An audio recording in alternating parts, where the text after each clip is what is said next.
జిల్లాలో భారీగా వర్షాలు కురుస్తున్న నేపథ్యంలో అధికారులు అప్రమత్తంగా ఉండాలని జిల్లా కలెక్టర్ రాజశేష ఆదేశించారు. ఇక బుధవారం జిల్లా ఎస్పీ అఖిల్ మగజంతో కలిసి సాత్నాల ప్రాజెక్టును సందర్శించారు.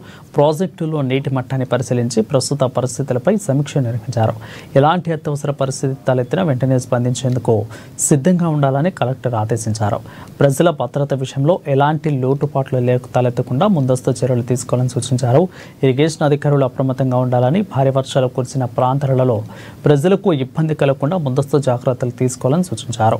లోతట్టు ప్రాంతాలలో తగిన సహాయక చర్యలు చేపట్టాలని, ఎప్పటికప్పుడు పరిస్థితిని సమీక్షించాలని, ఎక్కడ కూడా ఆస్తి ప్రాణ నష్టం జరగకుండా అన్ని జాగ్రత్తలు తీసుకోవాలని అన్నారు. ఇక అనంతరం పర్యావరణ పరిరక్షణలో భాగంగా కలెక్టర్ ఎస్పీ మొక్కలు నాటారు.